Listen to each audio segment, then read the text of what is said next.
Meu nome é Tiago e um tempo atrás o Zé me ligou e falou: Tiago, o que você acha de fazer mais um estudo para a gente lá no Joana d'Arc? E nesse momento eu estava mergulhado, fascinado, totalmente entregue ao livro Libertação, André Luiz. E eu falei: Zé, eu quero falar do André Luiz.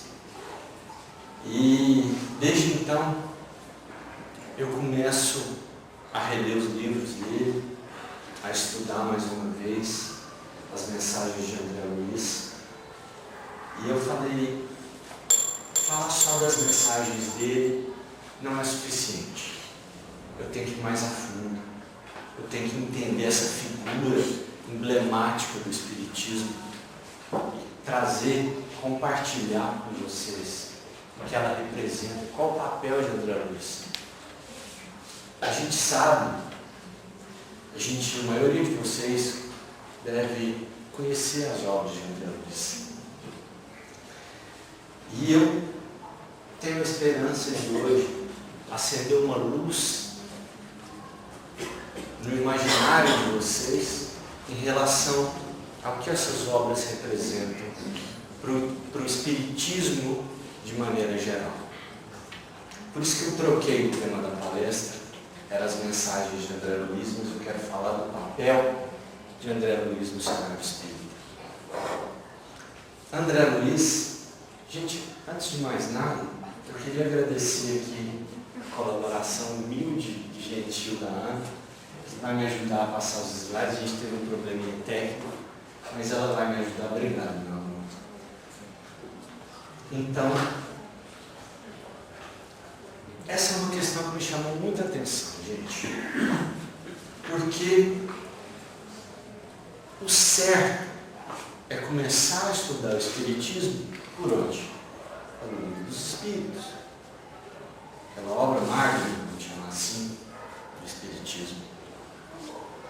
Mas André, ele teve um papel de codificador da codificação. Porque às vezes eu estou lendo o Livro dos Espíritos em casa, às vezes leio o culto do Evangelho no lar, leio o Evangelho segundo o Espiritismo, e meus filhos viram para mim e falam: pai, eu não entendi nada. O que significa isso? E aí eu tenho que tentar colocar em situações do dia a dia, eu tenho que trazer exemplo. Lembra quando você tratou mal o seu coleguinha na escola? Lembra quando você fez isso de errado, você me desobedeceu? Eu tento então aplicar aquilo que estão nas obras originais de Kardec na vida cotidiana. Ora, é exatamente isso que André Luiz faz o tempo todo em suas obras. Ele pega tudo, ele resume tudo o que acontece, todos os princípios espíritas, toda a dinâmica do mundo espiritual, e dá exemplos de pessoas como nós, de pessoas cheias de falhas, que cometeram muitos erros, e vão explicando a influência do plano espiritual sobre o plano físico. Enquanto por um lado a gente tem o espírito de luz, o espírito da verdade, a gente tem Santo Agostinho, a gente tem tantos colaboradores nas obras do Livro dos Espíritos. Os maiores colaboradores das obras de André Luiz são pessoas como a gente, porque ele vai lá e explica exatamente. Está vendo o Tiago, aquele ali que de vez em quando faz palestra para você?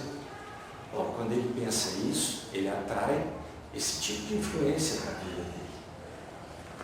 Ele traz um espírito negativo, de baixa vibração, que é um espírito como ele também, que cometeu algum erro pretérito e que, por algum motivo, se transformou em um espírito de baixa vibração. Aqui entra talvez uma das maiores lições de André Luiz. Qual é? vítimas se transformando em algozes.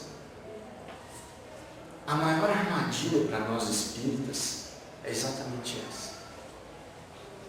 Porque quem nunca foi vítima? Quem nunca foi magoado? Quem de nós nunca foi ofendido? Quem de nós nunca foi humilhado? Nunca foi traído? Nunca foi abandonado? Você é nenhum.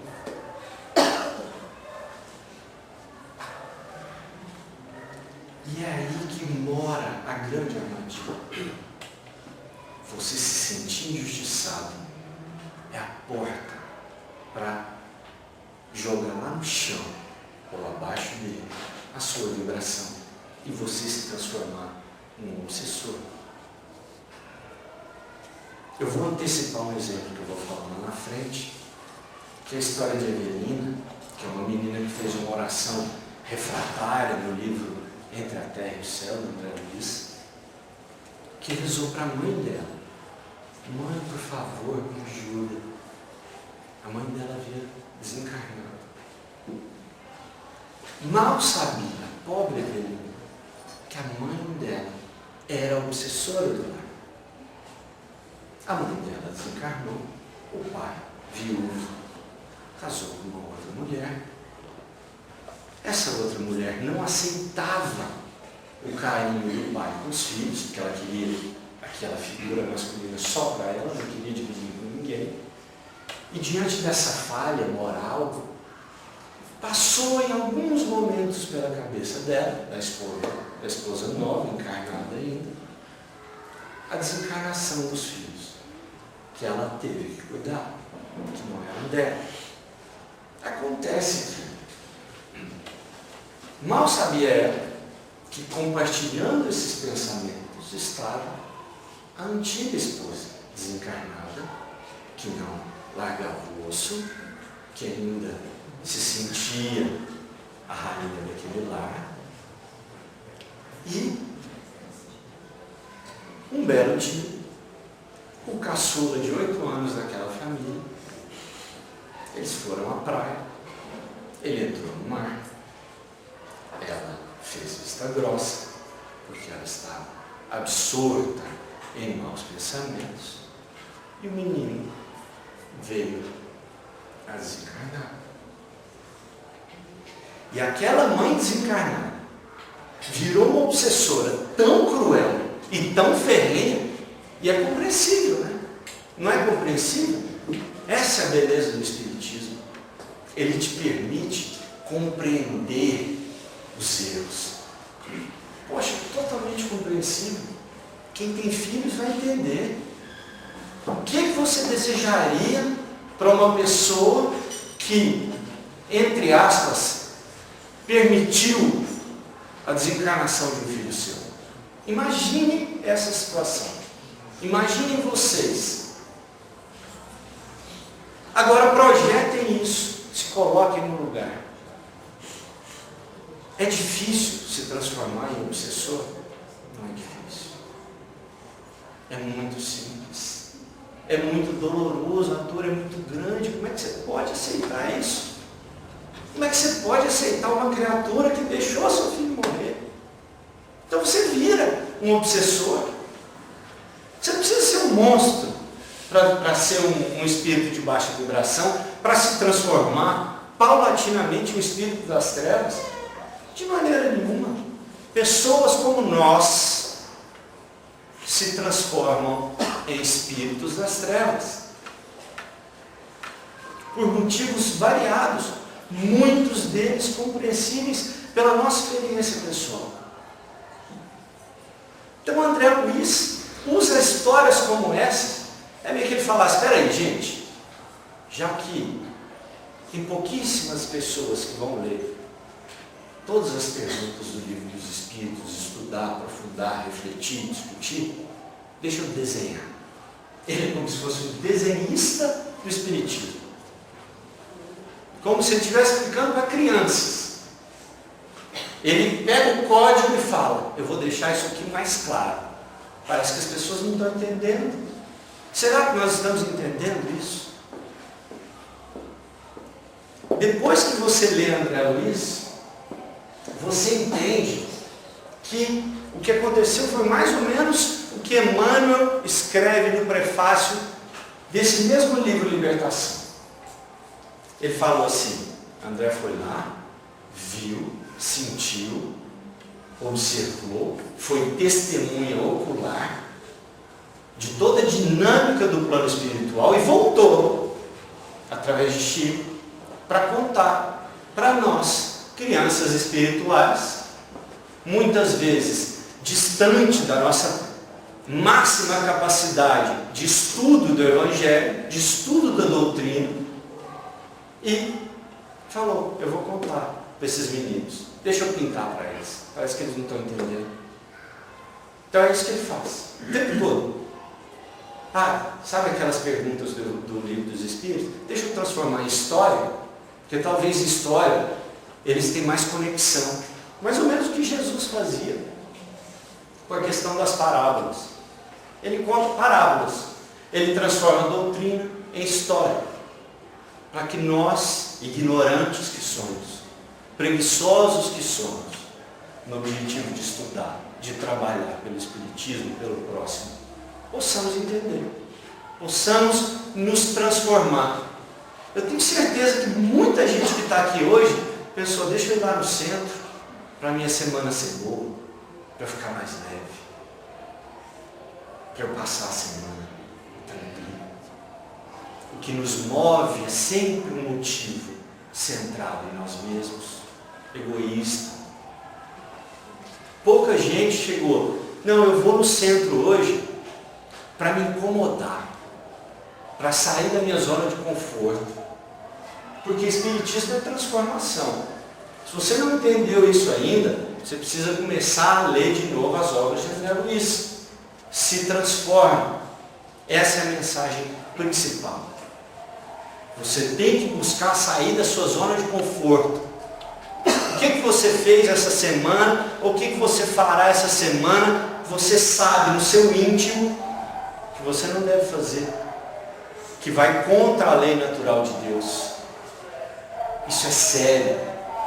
Então, se você vem ao centro para ficar mais leve, pedir proteção, ter uma semana tranquila, tomar paz, tirar os encostos, saiba que essa é uma das funções de quem frequenta o centro. A maior de todas elas é sempre, ou deve ser, buscar a autorreforma. Buscar fazer ou deixar de fazer o que está errado, o que é muito difícil. Tenta ficar, quem bebe, tenta ficar 3 meses sem beber. É fácil? Não é fácil. Quem exagera na comida, tenta fazer uma dieta sem sair nem, sem tirar do lixo. Não vale domingo não. Tenta ficar 4 meses rigoroso. Transformação é isso. A Nete Guimarães, uma expositora que eu adoro, sim, me inspiro muito nela, ela diz o seguinte: vontade é decisão. Ponto. Fulano tem muita força de vontade, ele tem uma força em torno, não tem nada disso. E tem uma pergunta específica no Livro dos Espíritos que deixa claro para a gente: você consegue se transformar com um esforço quase insignificante, um esforço mínimo, basta tomar a decisão. Então, sempre que vierem ao centro, tomem uma decisão que você vai transformar em você mesmo nessa semana. E André explica e mostra e conta histórias de por que você tem que fazer isso. Ele é como se fosse o peixinho vermelho. Tem uma lenda egípcia, isso é prefácio do Emmanuel, do livro Libertação, que é o seguinte: quem aqui conhece a lenda egípcia do peixinho vermelho? Eu vou, se vocês me perdoem, que eu vou compartilhar com todo mundo. Num lago, no meio de um jardim, morava uma comunidade de peixes. Era um lago pequeno, mas os peixes só conheciam aquele mundo, né? E era um monte de peixão grande, comedor, comia toda a larva que tinha no lago. E tinha um peixinho vermelho. E esse peixinho vermelho sobrava pouca ou nenhuma comida para ele. Ele começou a perceber que sempre que ele ia comer as larvas, já tinha acabado. Tinha que esperar criar novas larvas. Esse laguinho tinha um rego d'água que alimentava o lago. Então não tinha muito o que o peixinho vermelho fazer. E ele começou a trabalhar. Ele falou, bom, deixa eu ter alguma utilidade, algum sentido para a minha vida. E ele começa a trabalhar, recolher algumas coisas do lago. Ele começa a fazer um inventário dos ladrilhos do lago. Ele começa a mapear o lago. Ele começa a investigar cada cantinho daquele lago. E um dia descobre que tinha uma saída. E aí ele faz regime, ele continua, ele já era magrinho. E ele se esforça e tal. E um dia ele fala, eu consegui passar nessa saída. Nesse pequeno bueirinho aqui, eu vou atravessar. E ele foi. E ele foi, dali ele caiu num riachinho, num bracinho d'água, caiu depois num braço maior e foi, superando as dificuldades, caiu no rio. E ele caiu no rio e falou, meu pai, que mundo novo é esse? E ele começou a ver pessoas na margem, peixes grandes, todo tipo de animal, onça bebendo água. Ele ficou deslumbrado, e ele foi nadando pelo rio. E um dia esse rio caiu no mar. E aí no mar ele ficou mais fascinado. Ele começou a entender, ele viu coral, cor, bicho estranho de toda forma, de todo tipo. Ele entendeu que o mundo, que o universo dos peixes era outro. Não era aquele laguinho. E ele conseguiu fazer amigos, e ele encontrou um castelo feito de corais. E ele passou a viver naquele castelo com seus amigos, fez uma comunidade e estava feliz. E aí um belo dia, deu um estalo. Falou, não, eu não posso ficar e viver tudo isso, eu tenho que voltar lá e contar para eles a realidade. Eu tenho que contar para todo mundo, eu não posso guardar isso para mim, é muito egoísmo. E ele voltou, fez todo o caminho de volta. Todo o caminho, foi para o mar, voltou, nadou contra a correnteza no rio, foi pelos bracinhos, passou, chegou lá. E chegou eufórico. Chamou o rei da comunidade lá do lago, um reizão, parrudão. Falou, olha rei, eu preciso contar para vocês. E aí o rei, que gostava muito de cerimônias, de exercer a sua autoridade, a sua realeza, convocou a reunião do lago inteiro, juntou todos os peixes, foram lá. E o peixão falou, pois não, peixinho vermelho, agora conta. E ele contou tudo que ele viu. Ele contou tudo que ele viveu. Ele contou como foi toda a aventura dele. Só que no final ele falou, só que é o seguinte, gente, ninguém passa lá naquele reguinho desse jeito. Todo mundo tem que fazer regime, trabalhar, se esforçar, estudar o lago, gente. E aí, nesse momento, ele foi humilhado. Ele foi humilhado.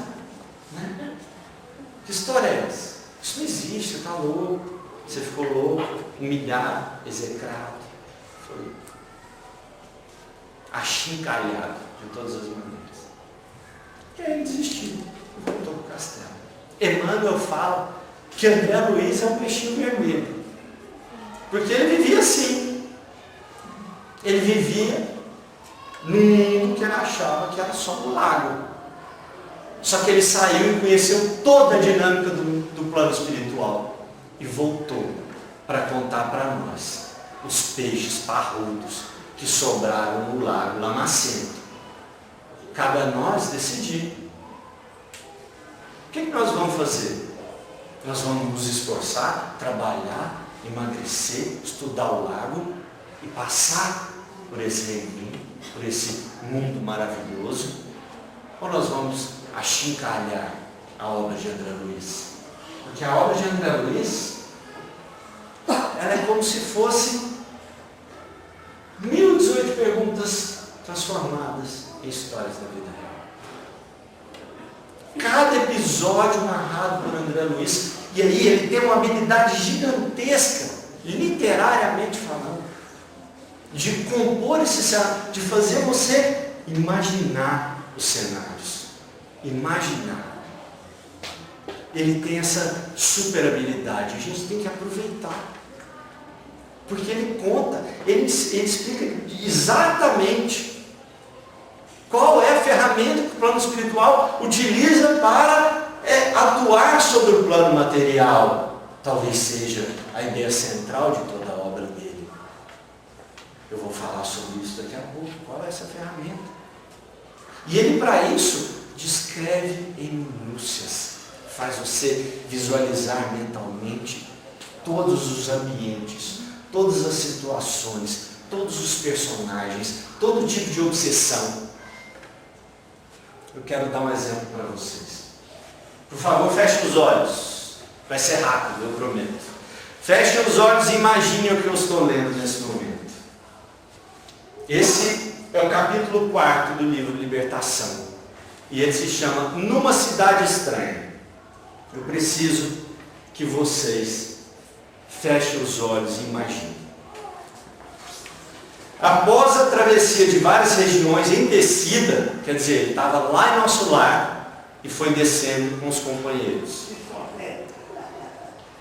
Penetramos vasto domínio de sombras. A claridade solar jazia diferenciada. Fumo cinzento cobria o céu em toda a sua extensão. A volitação fácil se fizera impossível. A vegetação exibia aspecto sinistro e angustiado. As árvores não se vestiam de folhagem farta. Os galhos, quase secos, davam a ideia de braços erguidos em súplicas dolorosas. Aves agoureiras de grande tamanho, de uma espécie que poderá ser situada entre os corvídeos, crocitavam em surdina, semelhando-se a pequenos monstros alados, espiando presas ocultas. O que mais contristava, porém, não era o quadro desolador, mais ou menos semelhantes a outros de meu conhecimento, e sim os apelos cortantes que provinham dos charcos. Gemidos, gritos e grunhidos, tipicamente humanos, eram pronunciados em todos os tons, vindo desses animais e dessas árvores. Pronto. Olha nos olhos. Eu duvido que, se você realmente se concentrou, você não tenha visualizado este lugar. Porque essa é a grande habilidade do André. Ele vai desenhando para você. Ele vai colocando toda a doutrina em momentos. Passa nas mãos.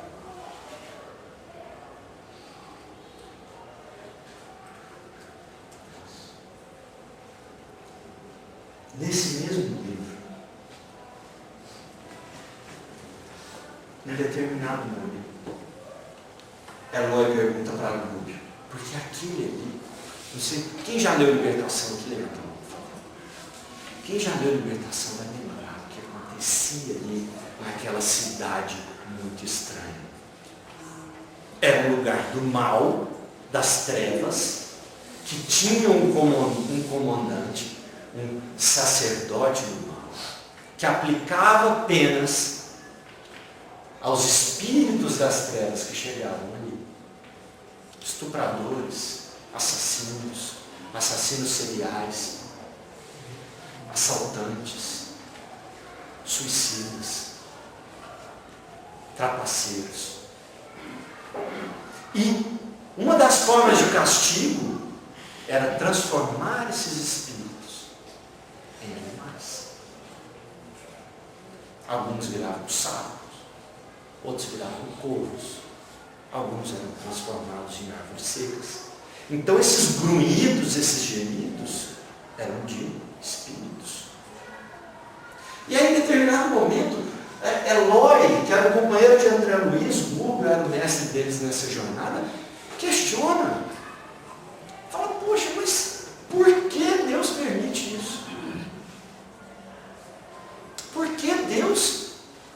permite que haja no universo lugares como esses. Ele fica indignado. Goldberg responde de maneira muito simples, que é quase um tapa na nossa cara. Ele fala: razões educativas. Muitas vezes, Deus se aproveita do mal para combater o próprio mal, para educar o próprio mal, para transformar as falhas em início de expiação. Curioso isso.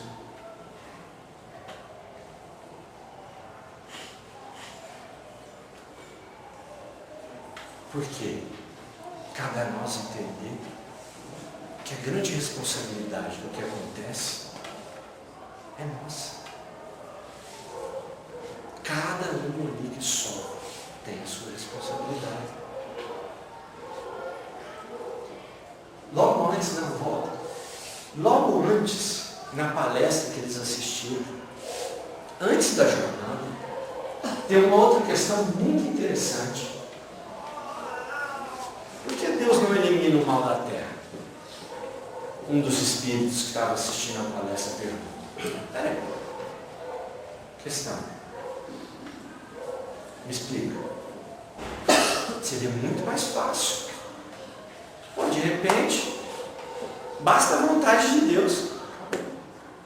Qual foi a resposta do mestre para ele? Ele perguntou de maneira muito direta: qual vai ser o critério? Você garante que você é 100% bom? E aí? Vai sobrar alguém? Então esse é o motivo. E aqui eu relembro algumas questões muito interessantes dos princípios espíritas. Por exemplo, a Nete fala isso muito bem. Todos nós somos filhos de Deus. Então Deus olha para todos nós, do maior monstro na nossa linguagem ao mais puro, como se fossem irmãos. Deus criou todos nós. Todos temos o DNA de Deus impregnado. Questão 621, Livro dos Espíritos. Onde está escrita a lei de Deus? Resposta brilhante: na consciência de cada um. Você pode ainda não ter a revelado, não ter a descoberto, mas ela está aí, dentro de você, como ele estava dentro de Hitler também, por exemplo. É ou não é filho de Deus? Quem o criou? Então cabe a nós buscar a investigação pessoal, o autoconhecimento. Conhece-te a ti mesmo. Para que nós aumentemos nosso carregamento rumo ao 100% de bondade. Vai demorar milhões de anos? Vai. Mas o que você vai fazer hoje? Vai trabalhar pelo Espiritismo, pelas outras pessoas, vai estudar pelo Espiritismo? Que mau hábito seu você vai combater? Como é que vai ser? Você vai de 21% para 22%? Ou vai voltar umas duas casas para trás? Então, esse é o motivo. A resposta está em nós. Por que Deus não extirpa o mal? Porque dentro de todos nós existe uma porção boa e uma porção ruim. E a dinâmica do plano espiritual é sempre essa. Você, em alguns momentos, de acordo com a sua vibração, com o seu pensamento, a sua consciência, você atrai espíritos de baixa vibração. Em outros momentos, em momentos que você está mais próximo da caridade, da bondade, da tolerância, da indulgência, você atrai os os amigos que são mais iluminados. É um duelo eterno, constante, 24 horas. Durante o sono é pior. É pior. Você está no plano espiritual. Esses dias, me dói falar desse caso, mas eu acho importante. É a história próxima de nós, numa cidade de perto, de um pai que matou a mãe e a filha, a sua esposa e a sua filha, e se suicidou logo depois. E aí, num dos nossos cultos, das nossas sessões de estudo que a gente faz todos os sábados, alguém levantou essa questão e falou: nossa, mas não é possível que isso estava planejado, que isso era planejamento encarnatório. Aí a gente foi esclarecido e intuído pelos espíritos amigos. Ninguém planeja sofrer ou fazer mal. Ninguém. E aí a possibilidade, uma das possibilidades que foram levantadas, que para mim faz sentido, não sei se é verdade, mas seria muito bonito se fosse. Mãe e filha, mais uma encarnação, durante mais uma chance, deu a oportunidade do pai sair dessa espiral, sair dessa sequência. E talvez, pela influência dos amigos de baixa vibração, ele não tenha conseguido mais uma vez. Cabe às duas decidirem quantas mais serão as oportunidades. Não cabe a nós julgar, não cabe a nós questionar, cabe a nós contribuir com bondade, com oração.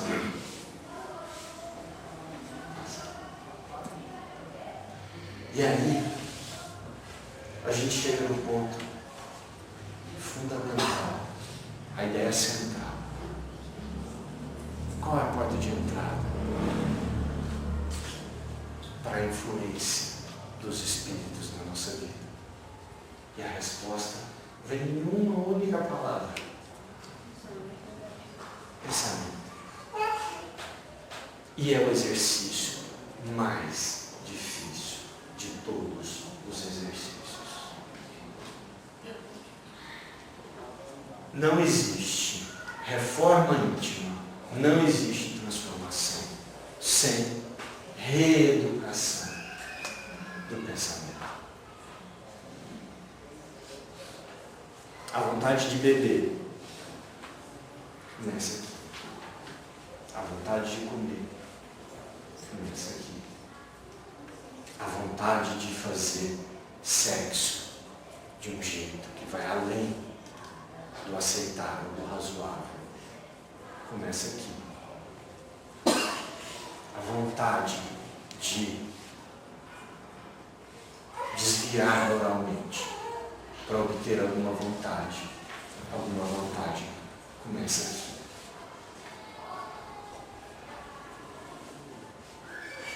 Cada segundo seu é um farol. Pensamento emite sinal. Se ele é negro, se ele é marrom, se ele é claro, iluminado, se ele é azul, se ele atrai bons ou maus. Depende de você. Depende de mim. Depende de transformação. Porque é aí que a gente patina. É aí que a gente escorrega. E eu trago a questão 459. Os espíritos nos influem sobre nossos pensamentos e ações muito maior do que se pensa é a influência deles. Nossa, eu tive uma ideia, que ideia boa, sou um gênio, nada. Para você que pensou isso.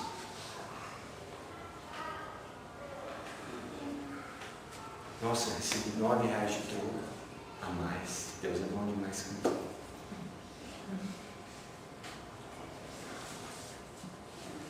qualquer oportunidade para jogar uma casca de banana no seu pensamento é aproveitado pelos maus espíritos. E eles são muito aplicados. Eles são incansáveis. Eles vão no limite das suas próprias forças. Agora, por que eles fazem isso?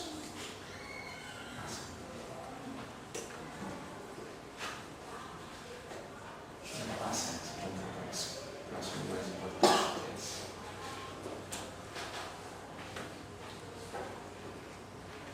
Com que fim os espíritos imperfeitos nos induzem ao mal? Para nos fazer sofrer como eles. Peraí, mas isso diminui o sofrimento? Não. Fazem-no por inveja, por não poder suportar que haja seres felizes. E aí eu trago a ideia, conceito de inveja de Arete Guimarães, mais uma vez. Que eu acho muito interessante. É o seguinte, eu chego para vocês, falo, gente, ó, estou contratando todo mundo junto, então vou dar uma enxada para cada um. Nós vamos capinar um lote que tem aqui perto do centro. Para cada um de vocês, eu estou com dinheiro no bolso, eu vou dar 5 mil reais para cada um pela diária. Tá bom? 5 mil um dia, todo mundo junto. Tá bom para vocês? Para você tá bom? Quer 10 mil? Posso pagar. Pague 10 então, para não ter conversa. 10 mil a diária, certo? Então, cada um tem uma parte para cuidar, por 10 mil reais a diária. Chega na hora do almoço, eu vou lá fiscalizar o serviço, ver se vocês estão trabalhando direito.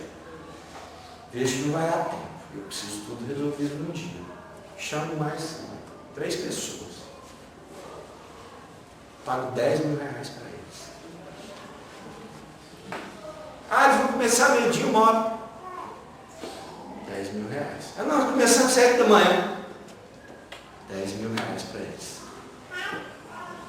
Da 4h30 da tarde, acaba às 5. Falta meia hora para acabar. Não vai dar tempo. Chamo mais 2. Falo, esses aqui, vem cá. Pago 10 mil reais para vocês. Eu preciso aqui desse lote prontinho. 10 mil, meia hora. Top. E eles vão 10 mil, meia hora. Mas como é que você pode fazer isso? Você está sendo injusto com a gente. Poxa, que injustiça. Eles vão ganhar 10 mil reais meia hora, ficamos aqui o dia inteiro. Não, mas peraí. 10 mil reais não foi combinado? Foi. Tá pago? Tá, eu posso pagar mais para vocês. Eu combinei 10 mil, vou pagar 10 mil. Não é isso não, paga menos para eles. Né? Um raciocínio imediato. A lógica é essa. Não, eles estão merecendo aí só 2 mil cada um. Máximo, 500 reais. Vai mudar a vida de vocês? 0. Vai mudar quanto vocês vão ganhar? 0. Não, então o que você quer? Eu quero que eles ganhem menos. Não é? De sua você se sente melhor. Isso é inveja. Você não vai ter nenhum benefício, mas vai prejudicar o outro. É isso aqui que os espíritos fazem. Os espíritos imperfeitos. Tem alguém aqui perfeito? Não. Todo mundo pode ser aqui um espírito perfeito? Pode. Por isso que vigília é importante. Estudo, trabalho, muito. Então é isso. Eles fazem para prejudicar aquele sucesso da maneira, conforme o coração maligno, obscuro deles. Por que eles fazem isso? O que é que faz provar?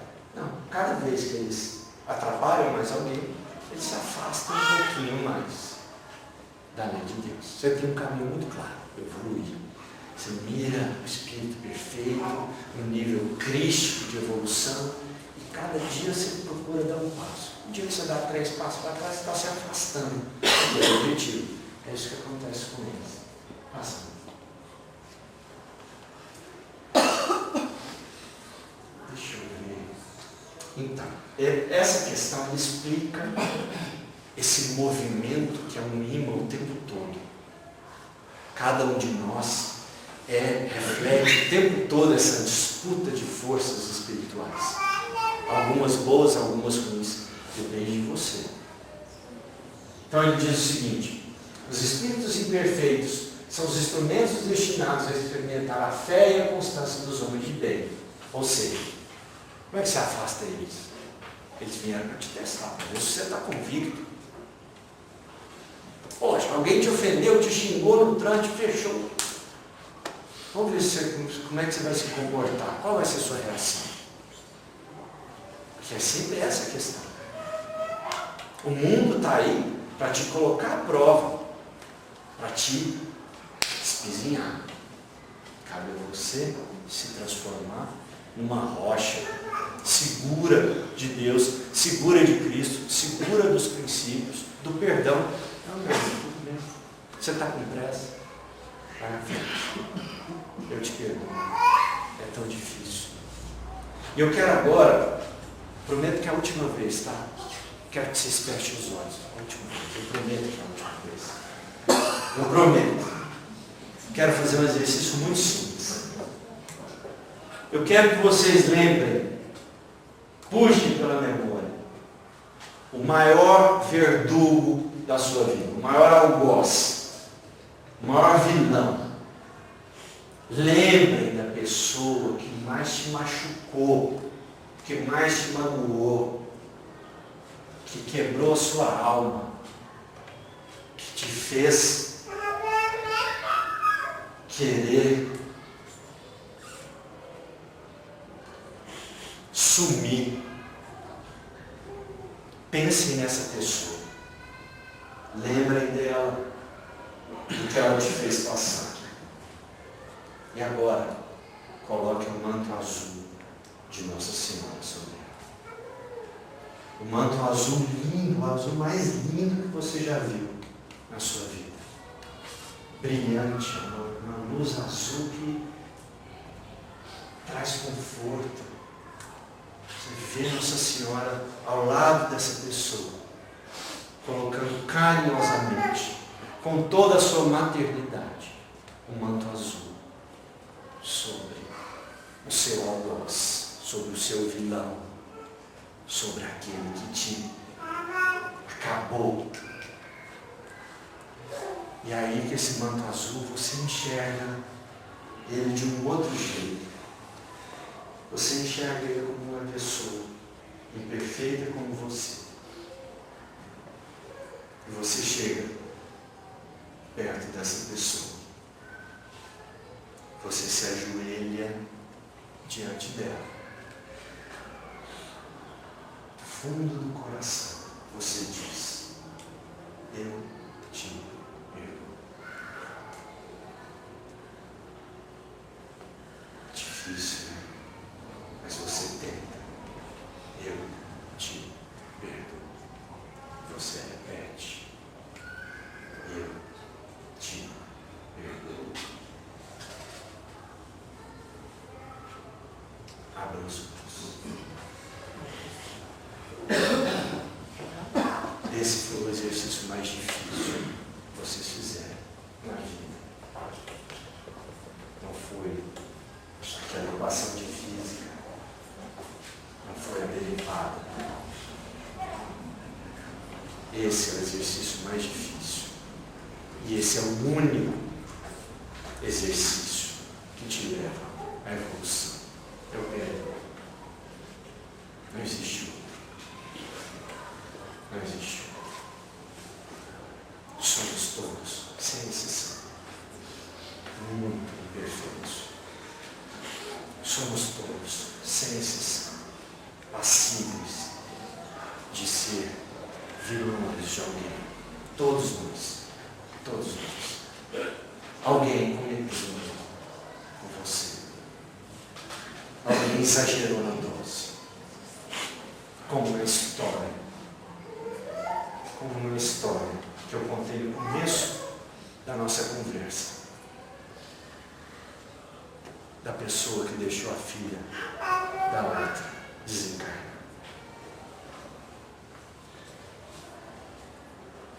Não existe dor maior que a perda de um filho.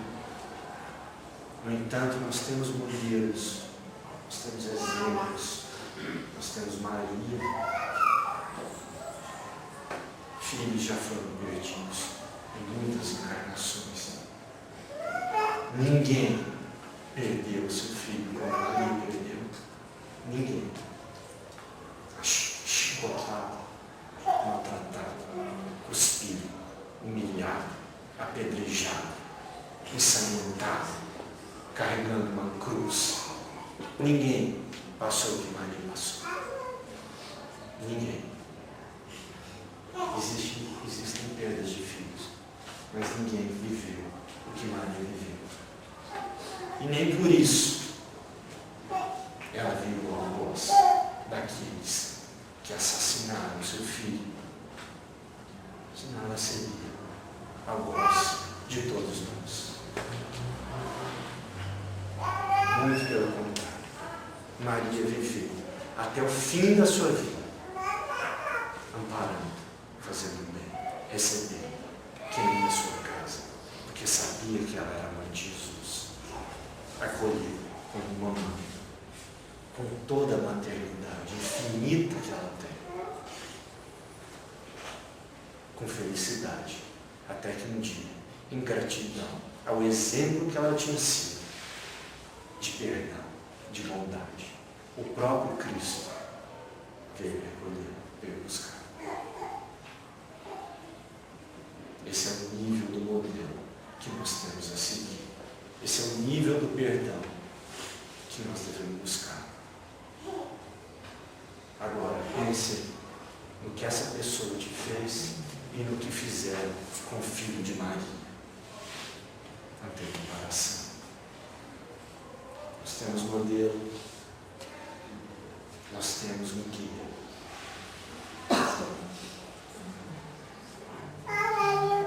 Eu vou tentar ser rápido, porque só faltam 5 minutos. Essa história é uma história que é mais uma ilustração de como os espíritos influenciam os pequenos momentos da nossa vida. Cláudio está no livro Sexo e Destino, de André Luiz. E Cláudio estava no seu apartamento. André conta isso de um jeito brilhante. Ele descreve o rosto de Cláudio, fala que ele é bem conservado, que ele é um cara bem apessoado. Você vê nas palavras de André, isso é pura arte. E ele explica que Cláudio estava sentado na sala do seu apartamento, no Rio de Janeiro, muito envolvido, com a atenção toda voltada para a leitura de um artigo do jornal. De repente chegam 2 figuras, 2 espíritos, que começam a gritar no ombro de Cláudio: eu quero beber, eu quero beber. E eles gritam. Seus ouvidos humanos, ainda muito limitados, porque os nossos sentidos da carne são muito limitados, ele não ouve, mas imediatamente acende em sua consciência um pensamento. E do nada, ele para de ler o jornal, levanta, caminha pelo apartamento, vai andando sem saber o que está acontecendo. De repente, quando ele para, ele fica na frente da mesinha com a garrafa de uísque. E aí, nesse momento, ele pega o copo, serve uma dose, e o espírito literalmente entra no corpo dele.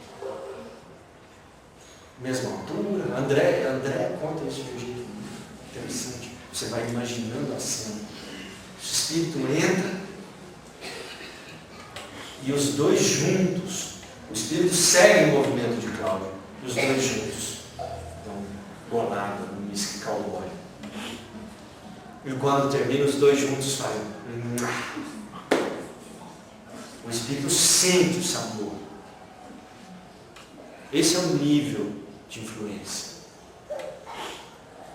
dos espíritos nos nossos pensamentos, nas nossas ações, nas nossas falhas morais, nos nossos erros. Pode passar. Eu nem quero falar depois o que acontece com o Cláudio. Vocês têm que ler. Esse talvez seja um dos livros mais pesados. Tem a colaboração de Valdo Vieira. E Cláudio, resumindo, como ele se transforma num monstro, ele assedia a própria filha sexualmente. Então esse é o nível a que se chega, a influência. Bom, nós falamos aqui da oração de Evelina, e agora eu quero contar uma história boa. A gente fala do pensamento no sentido negativo, quero contar uma história boa. Evelina tinha ali 15 anos, ela era a filha que era órfã de mãe e tinha perdido o irmãozinho na praia. Aquela história que eu contei no começo. E ela faz uma oração para a mãe. Ela fala: mãezinha, por favor, minha mãe, me socorre, ajuda meu lar. A minha madrasta, ela não consegue, ela está em frangalhos, ela está deprimida. Meu pai já não consegue suportar esse fardo. Por favor, nos ajuda, menina. E a mãe era obsessora do lar. Então a mãe estava numa vibração que ela nem ouviu. Ela nem ouviu a prece da filha. Ela não ouviu. Passou por ela despercebida. Só que a prece foi com um sentimento, uma pureza, uma elevação, uma vibração e uma luz tão grandes que chegou a Clarencio, ministro de nosso lar. Chegou lá em cima, o ministro de nosso lar. E ele designou a missão de auxílio, da qual o André Luiz fez parte. E aí, fazendo esse estudo, esses paralelos, e chegando nessa conclusão de como André Luiz colocava os exemplos e os ensinamentos dos livros espíritas em histórias práticas da nossa vida real, do dia a dia, eu chego e me deparo com a maneira de orar que está no Evangelho segundo o Espiritismo, no capítulo 17. Pedi e obtereis. E isso é o seguinte, eu tirei só um trechinho, tá? Esse ensinamento é muito interessante.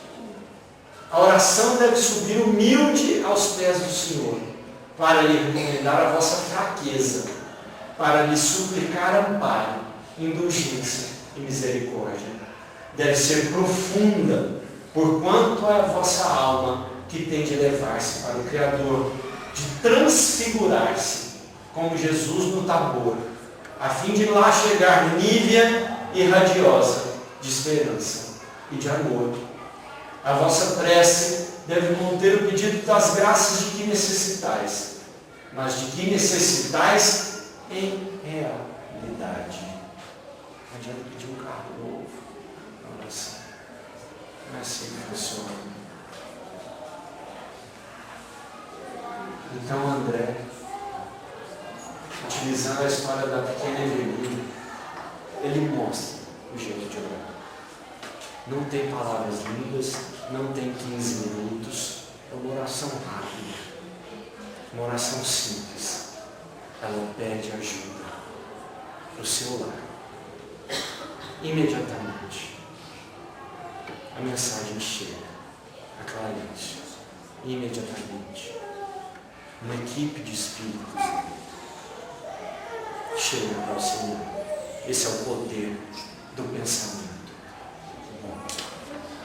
Nós falamos do poder do pensamento bom. O poder do pensamento bom é inimaginável. Pode passar. Pode passar.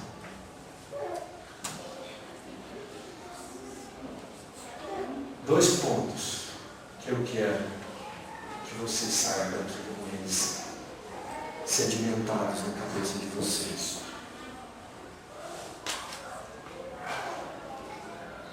Na maioria das outras religiões, transfere-se muito da responsabilidade da sua vida, do seu futuro, das suas graças, para Deus. No Espiritismo, a A responsabilidade é toda sua.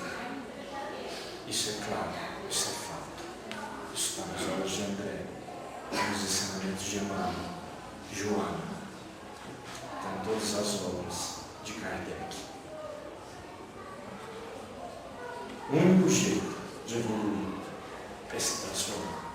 Porque se a gente está aqui hoje, a gente tem defeito, a gente tem falha. E não existe reforma sem reeducação no seu jeito de pensar. Então preste atenção durante todo o tempo no que você está pensando. Foi bom ou foi ruim? Você julgou alguém? Você pensou alguma coisa não? Você fez um conceito prévio de alguém que você viu em poucos segundos? Você quis o mal de alguém, mesmo que tenha sido por um breve momento? Preste atenção no seu pensar, e essa é a chave para a reforma. Não venha sempre só para se beneficiar. Venha sempre. Venha ao Espiritismo, e não falar do centro, como um lugar físico. Venha à doutrina, venha à palavra, aos ensinamentos, para se transformar. E isso, essa transformação, é o que realmente vai te beneficiar, vai te fazer bem, vai te trazer só coisa boa. Muito obrigado a todos, desculpem. E fica o convite para que possamos ler mais as obras doutrinárias, que tem belíssimos esclarecimentos, histórias fantásticas e que pode nos ajudar a modificar o nosso comportamento errôneo ainda, os nossos sentimentos, os nossos pensamentos. Só assim nós iremos gradativamente nos reformar, nos reformular através da reforma íntima. Queremos agradecer a ele, ele já está lá fora, mas você passa para ele o agradecimento. Gostaria de saber quem veio à casa pela primeira vez hoje. Marcos.